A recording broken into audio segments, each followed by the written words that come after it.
បញ្ហាមញោបតែពេលយប់និយមន័យ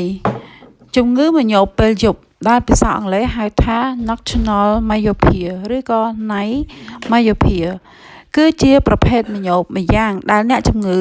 អាចមើលឃើញធម្មតានៅកន្លែងដែលមានពន្លឺគ្រប់គ្រាន់តែมันអាចមើលឃើញរូបភាពនៅក្នុងទីតាំងដែលមានពន្លឺមិនគ្រប់គ្រាន់ឬងងឹតដែលផ្ទុយពីអ្នកដែលមានភ្នែកធម្មតា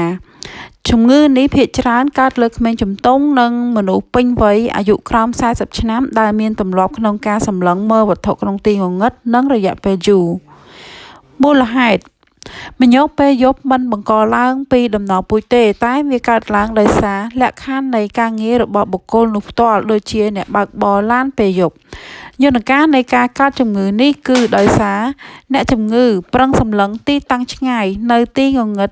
រយៈពេលយូរហើយជាហេតុធ្វើឲ្យកូនក្រមុំភ្នែករីកធំនាំឲ្យភ្នែកស្រវាំងហើយសាច់ដុំ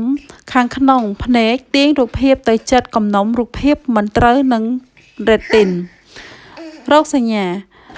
ញាភ្នែកមញោបអាចនឹងដឹងបានតាមរយៈការប្រៀបធៀបគំហើញរបស់បុគ្គលម្នាក់ជាមួយនឹងអ្នកដទៃនៅជិតខ្លួនតួយ៉ាងក្នុងករណីបើកបរក្នុងពេលងងឹតអ្នកជំងឺមញោបមិនអាចមើលឃើញស្លាកសញ្ញាចរាចរណ៍នោះបានទេដែលផ្ទុយពីអ្នកកំពុងស្ថិតនៅក្នុងស្ថានភាពដូចគ្នាដែលបែរជាអាចមើលឃើញចំពោះអ្នកដែលកំពុងប្រើប្រាស់វ៉ែនតាស្រាប់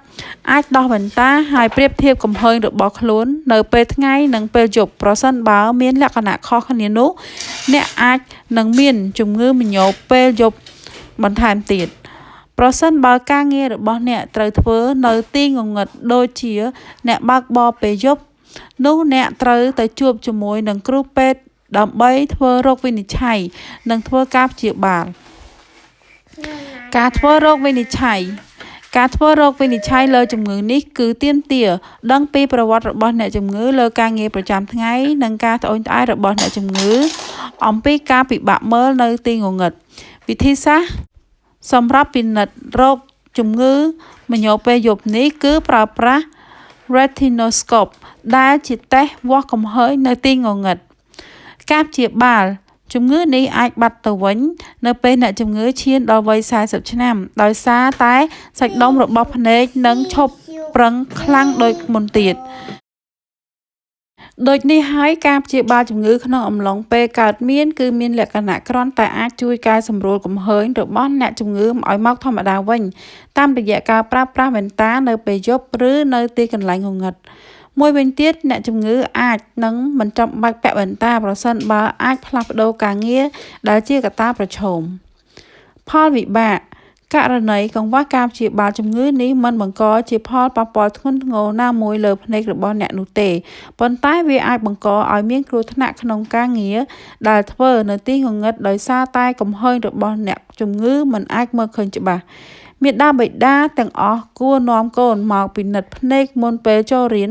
ដើម្បីឲ្យកំហើញរបស់ក្មេងបានគ្រប់គ្រាន់ម្យ៉ាងទៀតគួរឲ្យកូនតូចនៅឲ្យឆ្ងាយពីការប្រើប្រាស់ឧបករណ៍អេឡិចត្រូនិកដូចជា iPad ឬ Smartphone ដោយរងចាំឲ្យមានអាយុ6ឆ្នាំឡើងទៅ